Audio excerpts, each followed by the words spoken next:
anyone who thinks games are bad for you is a fucking idiot. Hey everybody, Max Scoville here for my review of Far Cry 3 Blood Dragon. I'm terribly overdressed. I feel like I should be wearing a Hawaiian shirt of some sort. But without further ado, Blood Dragon. Blood Dragon. Mark 4 style, motherfucker! If you've missed the incredibly bizarre and unconventional promotional materials and coverage of Far Cry 3 Blood Dragon, let me get you up to speed. It is a $15 downloadable spin-off of Far Cry 3. It's a standalone title, so you don't need a copy of Far Cry 3 to play it. If you're concerned that the plot won't make any sense because you haven't played Far Cry 3, don't worry, because story-wise it has nothing to do with Far Cry 3, and it doesn't make any sense either way. In Far Cry 3 Blood Dragon, players take on the role of Sergeant Rex Power Colt, a Mark IV cyber commando. Rex is voiced by 80s action movie laureate Michael Biehn, star of such 80s action classics as Terminator, Aliens, and Navy SEALs, which are just a few of the films that Blood Dragon either pays homage to or shamelessly rips off, depending on your perspective. Let's show them how cyber commandos get it done. Blood Dragon is set in the distant, far-off, futuristic future year of 2007, when nuclear war has ravaged the Earth and left everything all messed up.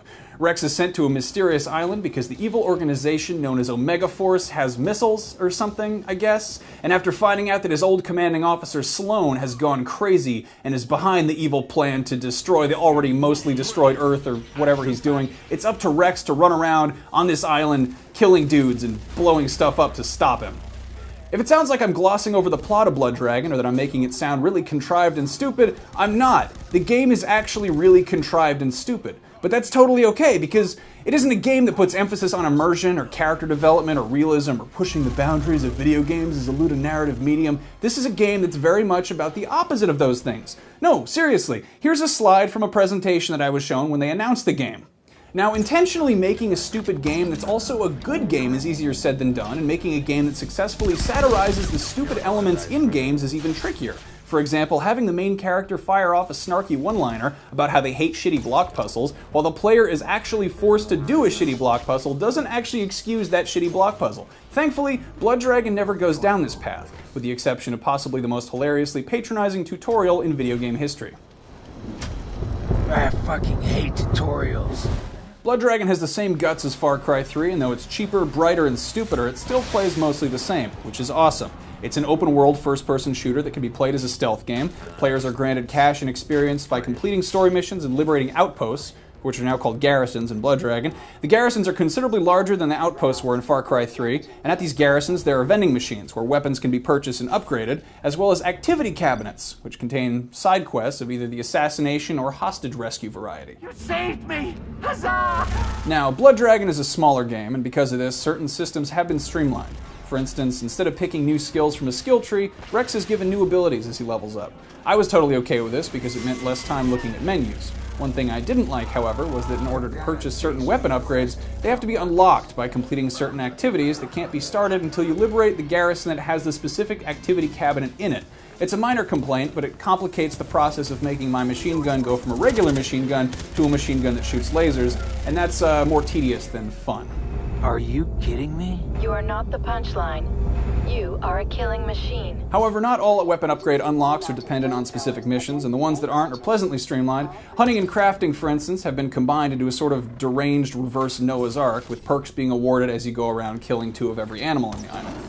A bunch of the animals in Far Cry 3 have returned, except they've been slightly reimagined to fit the new setting. Some of the wildlife includes cyber sharks, evil goats, mutant cassowaries, and regular boars that somebody spray-painted Sloan sucks onto. Sadly, there are no bears. I was very upset by this. I was very sad to learn that all the bears, apparently, in Blood Dragon lore, died out during the nuclear war. However, as the title would suggest, there are blood dragons. Blood dragons are tough as shit giant mutant dinosaurs who are extremely aggressive and can also shoot lasers out of their eyes. Thankfully, they're also extremely nearsighted, so they won't bother you as long as you stay crouched. They change color depending on how pissed off they are, so if they're green, you're cool, but if they start turning red, you might want to book it.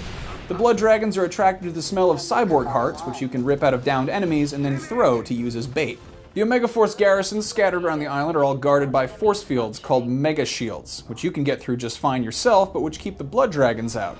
These shields can be disabled either by blowing up the generator or hitting the off switch, and the noise of a mega shield being deactivated will attract all the nearest blood dragons, who will then come running into the compound and eating the soldiers within. If for some reason this doesn't sound fun to you, then I apologize, because that means that I'm not doing my job right. It's fun as shit. It's all the delightful chaos of letting a bear out of its cage in Far Cry 3, except instead of a bear, it's a giant dragon that shoots lasers out of its eyes and literally eats people. It's completely ridiculous, and it's fucking awesome.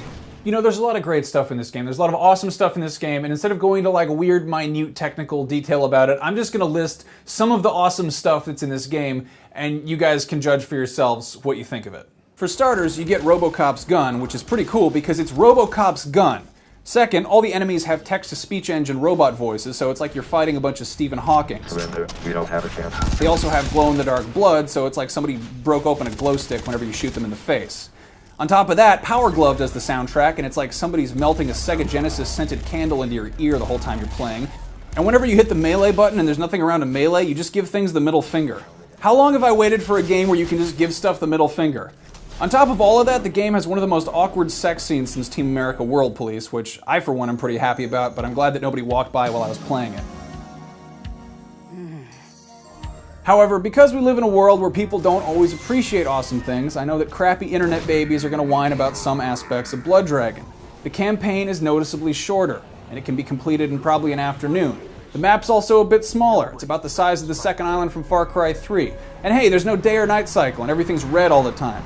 The world doesn't feel quite as expansive because of stuff like this. There's also no co-op and there's no multiplayer or level editor, but let's keep this in perspective. Far Cry 3 Blood Dragon is a $15 downloadable game. Ubisoft could have released $15 worth of DLC for Far Cry 3 that stayed in familiar territory and tried to flesh out characters that nobody was really particularly invested in to begin with, but instead they seemed to realize that Far Cry 3 was at its best when it was the most absurd, so they went absolutely balls to the wall, full bore, B-movie retarded, and they actually pulled it off. Far Cry 3 was hands down my favorite game of 2012, and Far Cry 3 Blood Dragon managed to take what I loved about it and turn it into something bizarre and new, somehow doing so at the quarter of a price. I applaud the people who made this game for taking a few risks and getting weird, and I hope it pays off because I want to see more games do stuff like this. Far Cry 3 Blood Dragon gets a 5 out of 5, and if you won't spend 15 bucks on this goddamn game, I hope a bully steals the money from you and buys it for himself. Yeah, I mean, I don't know what else to say. It's a $15 game. It's doing a lot of things I wish more games would. It's weird, it tries new things, and it's 15 bucks. So, you know, roll the dice, take a shot, and if you like it and you haven't played Far Cry 3, go check that out. Or go check out my review of Far Cry 3, which is right here on this channel. Anyway, I'm Max Scoville for Rev3 Games. Check out the rest of our video game coverage. It has less lasers and dinosaurs, but it's still pretty okay. I'll see you guys around.